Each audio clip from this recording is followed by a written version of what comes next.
తమిళనాడులో మొత్తానికి టీవీకే ఒక ఘన విజయాన్ని సాధించిందని చెప్పాలి. వాస్తవానికి ఈ విజయానికంటే ముందు విజయ్ తలపతికి ఎన్నో అవమానాలు, ఎన్నో ఒడిదుడుకులు, ఎన్నో ఇబ్బందులు ఎదురయ్యాయి. అటు కుటుంబం నుంచి వచ్చిన విమర్శలు, కుటుంబ సభ్యుల నుండి వచ్చిన వ్యతిరేకత, దానితో పాటు సోషల్ మీడియాలో కొందరు హీరోయిన్లకు సంబంధించి వచ్చిన వార్తలు, అన్నిటికంటే ముఖ్యంగా విజయ్ నిర్వహించిన ఎలక్షన్ ర్యాలీలో జరిగిన తొక్కిసలాటకు సంబంధించి కేసులు, ఇవన్నీ కూడా విజయ్ని ఎంతో ఇబ్బంది పెట్టాయని చెప్పాలి. కానీ వాస్తవానికి ఇవి ఏవి కూడా విజయ్ తలపతి యొక్క విజయాన్ని ఆపలేకపోయాయని చాలా స్పష్టంగా తెలుస్తూ ఉంది. ఎందుకు అంటే విజయ్ గతంలో చెప్పిన పలు అంశాలు మాత్రం చాలా స్పష్టంగా కనిపిస్తూ ఉన్నాయి. అదే ప్రజల్ని బాగా ఆకట్టుకున్నట్టు కూడా తెలుస్తూ ఉంది. నాకు రాజకీయంగా ఎలాంటి అనుభవం లేదని విజయ్ తలపతి చాలా స్పష్టంగా చెప్పాడు. దాంతోపాటు మరి ముఖ్యంగా నాకు అవినీతిలో కూడా ఎలాంటి అనుభవం లేదని కూడా చాలా స్పష్టంగా చెప్పాడు. ఇది తమిళ ప్రజల్ని చాలా బాగా ఆకట్టుకుందనే చెప్పాలి. ఎందుకంటే రాజకీయంగా నాకు అనుభవం లేదు, అది మీరు అవకాశం ఇస్తే నేర్చుకుంటా. నాకు అవినీతి పరంగా కూడా అనుభవం లేదు, దాని దగ్గరికి నేను ఎప్పుడు కూడా పోలేనని చెప్పాడు. ఇది తమిళ ప్రజల్లో బాగా ఇంపాక్ట్ చూపింది. దాంతోపాటు ప్రత్యేకంగా విజయ్ ఎత్తుకున్న ఒకే ఒక అంశం ఏంటంటే 60 ఏళ్ల నుంచి దాదాపు కొన్ని దశాబ్దాలుగా వాళ్ళే అధికారంలో ఉన్నారు. అక్కడ మార్చి డిఎంకే వీళ్ళే ఒకరి తర్వాత ఒకరు అధికారంలోకి రావడం, ఒకరు ప్రతిపక్షంలోకి వెళ్ళడం, ఒకరు అధికారంలోకి రావడం, ఒక ప్రతిపక్షంలోకి వెళ్ళడం, ఇదే జరుగుతూ వచ్చింది తమిళనాట. బట్ విజయ్ ఎంట్రీతో ఒక కొత్త పాలనను ప్రజలకు చూయించాలి, ఇది పాసిబుల్ అవుతుంది. ఇప్పటికీ ఈ రెండు పార్టీల యొక్క పాలనను చూసి ప్రజలు విసుగు చెందిపోయారు. తమిళ ప్రజలు అభివృద్ధిని నోచుకోకుండా వెనక్కబడిపోయారు. ఒక కొత్త పార్టీ వస్తే కానీ అది తమిళ ప్రజలకు మేలు చేయదు. ఆ పార్టీయే టీవీకే అనే ఒక అంశాన్ని విజయ్ తెర మీదకి తీసుకురావడం కూడా తమిళ ప్రజల్ని బాగా ఆకర్షితని చెప్పాలి. బట్ వాస్తవానికి ఒక విషయం చాలా స్పష్టంగా చూస్తే మాత్రం చాలామంది విజయ్ తలపతి గురించి చెప్పిన ఒకే ఒక మాట, 1-2 స్థానాలు. విజయ్ పోటీ చేసిన 2 స్థానాల్లో కూడా మహా అయితే తను ఒక్క స్థానంలోనే గెలుస్తాడు, మిగతా ఒకరో ఇద్దరో గెలుస్తారనే విధంగా చెప్పారు. బట్ దాని అన్నిటినీ కూడా తలదన్నే విధంగా ఇవాళ విజయ్ దాదాపు 110 స్థానాలు గెలుచుకోవడం అనేది ఒక ఆశ్చర్యార్థకం. అన్నిటికీ మించి టీవీకే అభ్యర్థి బాబు, విజయ్ యొక్క టీవీకే పార్టీ అభ్యర్థి బాబు ఎంకే స్టాలిన్ని ఓడించడం, తన యొక్క కొలత్తూరు ఆ నియోజకవర్గంలో ఎంకే స్టాలిన్ 30 ఏళ్ల నుంచి వెళ్ళి ఓటమి అంటే చవి చూడకుండా ప్రతిసారి పోటీ చేసిన ప్రతిసారి గెలుపు దిశగానే అడుగులు వేస్తూ వచ్చిన స్టాలిన్ని విజయ్ టీవీకే పార్టీ అభ్యర్థి బాబు ఓడించడం అనేది తమిళనాట ఒక పెద్ద చర్చనీయాంశంగా మారింది. వాస్తవానికి ఒక పార్టీ అధికారంలో కోల్పోవడం, పార్టీ ప్రతిపక్ష స్థానంలోకే పరిమితి కావడం అనేది ఒక ఎత్తు. బట్ ఆ పార్టీ యొక్క పెద్ద అయిన స్టాలిన్ లాంటి వ్యక్తి, 30 ఏళ్ల నుంచి వెళ్ళి ఓటమి ఎరుగని వ్యక్తి, ఇన్నిసార్లు సీఎంగా పనిచేసిన అనుభవం ఉన్న వ్యక్తి తన నియోజకవర్గంలోనే గెలవకపోవడం అనేది ఒక పెద్ద ఎదురు దెబ్బే అది డిఎంకేకి అని చెప్పాలి. కానీ స్పష్టంగా చూస్తే ఇక్కడ విజయ్ మార్క్ మాత్రం ఊహించని రీతిలో ఉంది. ఎందుకంటే తాను ఎక్స్పెక్ట్ చేసిన వాళ్ళు ఎక్కడైతే అభ్యర్థులు గెలుస్తారని బిలీవ్ చేసిన వాళ్ళు గెలవడం వేరు, ఇంత పెద్ద పార్టీ అయినా అధికారంలో ఉన్న పార్టీ డిఎంకే నిన్నటి వరకు కూడా అలాంటి పార్టీ సీఎంనే ఓడించి టీవీకే కేవలం 2 సంవత్సరాలు అవుతుంది ఆ పార్టీ పుట్టి. ఇవాళ టీవీకే పుట్టి కేవలం 2 సంవత్సరాలు అవుతాయి. 2 సంవత్సరాల ఈ కాల వ్యవధిలోనే ఇంత పెద్ద పార్టీ పెద్ద అయిన స్టాలిన్ని ఓడించడం ఆ పార్టీ అభ్యర్థి అనేది నిజంగా ఒక ఊహించని విషయం అని చెప్పాలి. కానీ స్పష్టంగా ఇక్కడ ఒక విషయం మాత్రం మనకు క్లారిటీగా తెలుస్తుంది. ఇక్కడ డిఎంకేని తీసుకున్నాం, ఏ డిఎంకేని తీసుకున్నా కూడా వాళ్ళకు గ్రౌండ్ లెవెల్లో క్యాడర్ ఉంది, వాళ్ళకు బూత్ లెవెల్లో క్యాడర్ ఉంది. ప్రతి గ్రామాన, ఊరున, ప్రతి మండలంలో, ప్రతి నియోజకవర్గంలో వాళ్ళకంటూ ఒక పట్టు ఉంది. వాళ్ళకు ఒక పూర్తి పొలిటికల్ స్ట్రాటజీస్, పొలిటికల్ అనాలిసిస్ అనేది వాళ్ళ దగ్గర ఉంది. అంటే ఏ నియోజకవర్గంలో మన పట్టెంత, ఏ బూత్ లెవెల్లో మనకి ఎన్ని ఓట్లు పడతాయి, ఏ రకమైన వర్గాన్ని మనం ఎక్కువ ఆకర్షించగలుగుతున్నాం, మనం ఎక్కడ వీక్గా ఉన్నాం, ఎక్కడ స్టాండర్డ్గా ఉన్నాం అనే ఈ ప్రతి అంశాలు అనేవి ఇక డిఎంకేకి కానీ ఏ డిఎంకేకి కానీ ఒక స్పష్టత ఉంది. వీళ్ళు గ్రౌండ్ లెవెల్లో పార్టీని బలోపేతం చేసుకున్న వ్యక్తులు. బట్ 2 ఏళ్లలో ఒక పార్టీ పుట్టి రాష్ట్రం మొత్తం అవతరించడం, ప్రచారం అవడమే కష్టం. ఒక పుట్టిన పార్టీ 2 సంవత్సరాల కాల వ్యవధిలో రాష్ట్రం మొత్తం చేరువవ్వడం, ఆ పార్టీ యొక్క పేరు రాష్ట్రం మొత్తానికి తెలవడమే అసంభవం. ఇట్స్ పొలిటికల్ ఆ యొక్క ప్రస్థానంలో, రాజకీయ జీవితంలో 2 సంవత్సరాల వ్యవధిలోనే ఒక పార్టీ, ఆ ప్రాంతీయ పార్టీ రాష్ట్రం మొత్తానికి తెలవడమే కష్టం. ఆ పార్టీ యొక్క పేరును ప్రతి ఒక్కరి నోట పలకడమే కష్టం.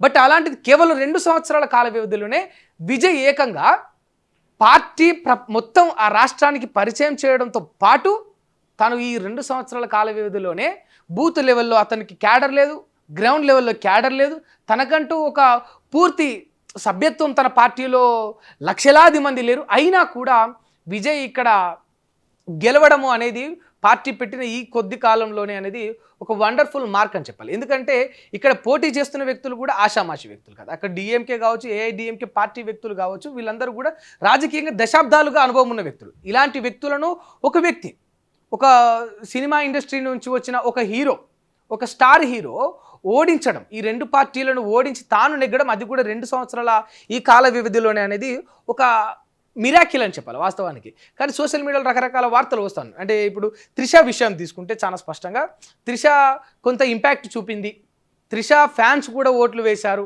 త్రిష తిరుపతి వెళ్ళి మొక్కినందుకు విజయ్ గెలుస్తున్నాడు, ఇలాంటి కొంత ప్రచారం జరిగినప్పటికీ ఇది సోషల్ మీడియా వరకు పరిమితం అవుతుంది. బట్ వాస్తవానికి ఇక్కడ కొన్ని విషయాలు మనం చాలా స్పష్టంగా గమనిస్తే తమిళ ప్రజలు అసలు విజయ్ని ఎందుకు గెలిపించారు అనేది ఒక first question, major question it's.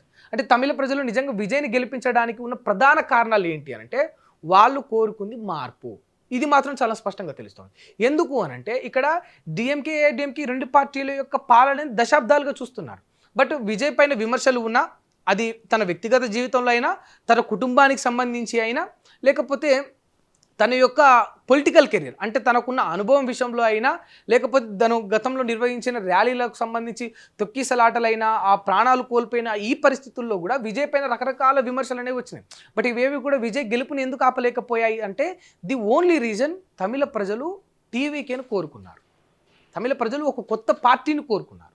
దశాబ్దాలుగా చూసిన పార్టీలనే మార్చి మరలా చూడడం వల్ల ప్రజల్లో ఒక ఆసక్తికరంగా ఒక ఆసక్తి అనేది నెలకొన్న విషయం చాలా స్పష్టంగా కనిపిస్తుంది. ఎందుకనంటే కొత్తదనం కోరుకోవడం అనేది అది సహజమే. ఎందుకంటే రాజకీయంలో అది మరీ ముఖ్యంగా. ఎందుకంటే ఇక్కడ ఏఐడిఎంకే కానీ డిఎంకే కానీ వారి పాలన ఎలా ఉంటుందో తెలుసు, వారి పాలనలో ఉన్న డిస్ప్యూట్ తెలుసు, వారి పాలనలో ఉన్న బెనిఫిట్స్ తెలుసు. బట్ విజయ్ ఎత్తుకున్న ఒకే ఒక అంశం మాత్రం నా పాలనలో మీకు బెనిఫిట్సే ఉంటాయి, నా పాలనలో మీకు బెనిఫిట్సే ఉంటాయి. ఎందుకు అంటే నాకు రాజకీయం చేయడం తెలీదు, దాన్ని మీరు అవకాశం ఇస్తే నేర్చుకుంటా, కానీ నాకు అవినీతి రాదు, దాన్ని నేను ఎప్పుడు నేర్చుకోబోను. ఈ ఒక్క లైన్ తమిళ ప్రజల్ని బాగా ఆకట్టుకుంది. వాళ్ళు అంటే మునుపు ఉన్న వాళ్ళు అవినీతికి పాల్పడ్డారు, అరాచకాలకు పాల్పడ్డారు, అన్యాయాలకు పాల్పడ్డారు, తమిళ ప్రజలకు చెందాల్సిన డబ్బులను వాళ్ళే తినేశారు అనే విధంగా గతంలో పలుమార్లు విజయ్ తీసుకున్న లైన్ అనేది చాలా గ్రౌండ్ లెవెల్లో జనాలకు వెళ్ళిపోయింది. వాస్తవానికి ఒక వ్యక్తి యొక్క ఇక్కడ ఒక చిన్న అనాలిసిస్ మనం చేసుకుంటే విజయ్ పార్టీ పెట్టి 2 సంవత్సరాల్లో మరి గ్రౌండ్ లెవెల్లో క్యాడర్ లేకున్నా ఓట్స్ ఎలా పడ్డాయి, అసలు ఓట్లు ఎలా వేశారు తమిళ ప్రజలు? నిజంగా విజయ్కి ఇన్ని నియోజకవర్గాలు దాదాపు 110 నియోజకవర్గాల్లో కేవలం విజయ్ టీవీకి పార్టీ అభ్యర్థికి ఓట్లు ఎలా వేశారు? మరి గ్రౌండ్ లెవెల్లో కార్యకర్తలు లేరే, గ్రౌండ్ లెవెల్లో క్యాడర్ లేదు కదా, సభ్యత్వం కూడా అంత నమోదు కాలేదు కదా, ఓట్లు ఎలా వేశారంటే విజయ్ తీసుకున్న లైన్ ఒక్క అవకాశం ఇవ్వండి, ప్రతి ఒక్కరు ఇండివిజువల్గా సరే ఒక వ్యక్తి వచ్చాడు, విజయ్ మనకు తెలిసిన వ్యక్తి, మన ఇంటి బిడ్డ, ఒక అవకాశం ఇద్దాం. విజయ్ మనకు తెలిసిన వ్యక్తి, మన ఇంటి బిడ్డ, ఒక అవకాశం ఇద్దాం. మోర్ ఓవర్గా ఇదే కాకుండా మరీ ముఖ్యంగా విజయ్ ఫ్యాన్స్ ఇండియా మొత్తంలో ఒక ప్రాంతీయంగా అంటే ఆ స్టేట్కి పరిమితమై హై ఫ్యాన్స్ ఇక ఊహించని ఇక మ్యాక్సిమమ్ ఆఫ్ ఫ్యాన్స్ ఎంతమంది ఉంటే అంతమంది ఫ్యాన్ ఫాలోయింగ్ ఉన్న వ్యక్తి ఎవరైనా ఉన్నారంటే అది ఖచ్చితంగా టాప్ 5లో విజయ్ ఉంటాడు. విజయ్కున్న ఫ్యాన్ ఫాలోయింగ్ అలాంటిది. స్పెషల్లీ విజయ్ ఫ్యాన్స్ ఏం చేశారంటే తమిళనాడులో చాలా స్పష్టంగా వారి అమ్మతో, వారి నాన్నతో, వారి కుటుంబ సభ్యులతో, వారి బంధుమిత్రులతో, వారి స్నేహితులతో అందరూ కూడా ఒట్లు వేయించుకొని మరి విజయ్కే ఓట్లు వేసిన దాఖలాలు మనం చూసాం. ఎగ్జిట్ పోల్స్ వెలువడినప్పుడు కూడా అంటే అంత ఖచ్చితంగా విజయ్ని వాళ్ళు కోరుకున్నారు. అక్కడ ఖచ్చితంగా విజయ్ యొక్క అభిమానుల పాత్ర ఉంటుంది, కొన్ని లక్షలాది మంది విజయ్ అభిమానుల పాత్ర ఉంది. స్పెషల్గా మరీ ముఖ్యంగా విజయ్ యొక్క ఇంపాక్ట్ అనేది తమిళనాడు చూపించింది. విజయ్ ఏదైతే ఒక లైన్ ఎత్తుకున్నాడో, ఒక అవకాశం ఇస్తే ఒక మార్పును నేను చూపిస్తా అనే అవకాశం, అది ఖచ్చితంగా తమిళ ప్రజల్ని ఇంప్రెస్ చేసింది. ఇక్కడ ఒక సస్పెన్షన్ ఏంటంటే ఇప్పుడు 2 చోట్ల పోటీ చేసిన 2 చోట్ల విజయ్ గెలిచాడు, మరి ఒక చోటు ఖచ్చితంగా రాజీనామా చేయబోతున్నాడు. మరి రాజీనామా చేసిన ఆ యొక్క నియోజకవర్గంలో మరి ఇక్కడ త్రిషను నిలబెడతాడా, విజయ్ యొక్క తండ్రిని నిలబెడతాడా అనే ఒక క్వశ్చన్ మార్క్ అయితే ఇప్పుడు మిగిలిపోయింది. ఇప్పుడు తమిళ్లో కూడా అక్కడ కూడా తమిళనాడులో కూడా బాగా ఇక ప్రచారం అవుతూ ఉంది. చాలామంది త్రిషనే నిలబెడతారనే వార్తలు వస్తూ ఉన్నాయి.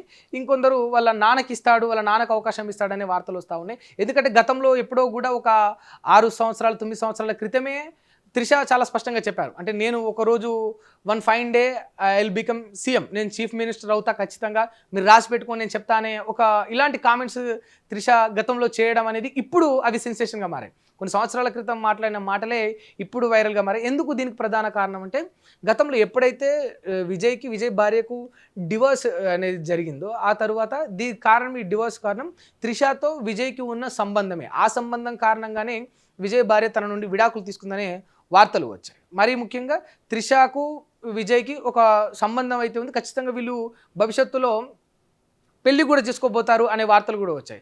ఆ వార్తలకు అనుసంధానంగానే ఇప్పుడు చూస్తున్న ప్రజెంట్ సిచ్యువేషన్స్ కూడా వాస్తవానికి అలానే కదులుతున్నాయి. ఎందుకంటే ఇవాళనే త్రిష బర్త్డే అవ్వడం ఊహించినట్టుగా, ఇవాళనే రిజల్ట్ డే అవ్వడం, తిరుపతికి వెళ్ళిన త్రిష అంతటితో ఆగకుండా విజయ్ ఇంటికి చేరుకోవడం.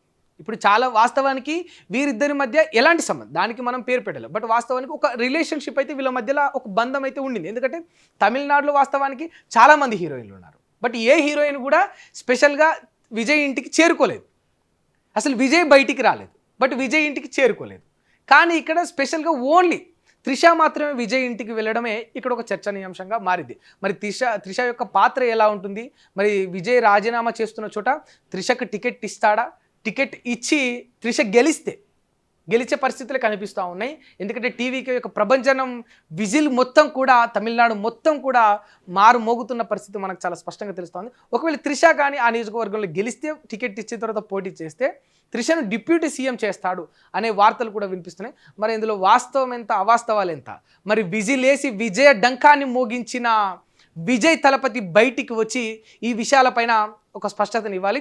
ఇవాళ సాయంత్రం 6 గంటలకు విజయ్ మీడియా ముందుకు రాబోతున్నాడనే వార్తలు వినిపిస్తూ ఉన్నాయి. మరి వచ్చిన తర్వాత మరి ఎలాంటి విషయాలను బయట పెట్టబోతా ఉన్నాడు, ఆ పార్టీకి సంబంధించి మరి అలయన్స్కు వెళ్తాడా లేదా, వీళ్ళు మ్యాజిక్ ఫిగర్ని ఇంకా కూడా రీచ్ అయినట్టు ఎక్కడ కనిపిస్తలేదు. మరి దానికి సంబంధించి ఎవరి సపోర్ట్ తీసుకుంటాడు విజయ్ సపోర్ట్ తీసుకునేది ఎవరిది, విజయ్ అంతర్గతంగా మరి ఎలాంటి చర్చలు జరుపుతూ ఉన్నాడు అనేది కూడా ఒక 6 తర్వాత మనకు స్పష్టత వచ్చేది. అంతవరకు వెయిట్ అండ్ సీ.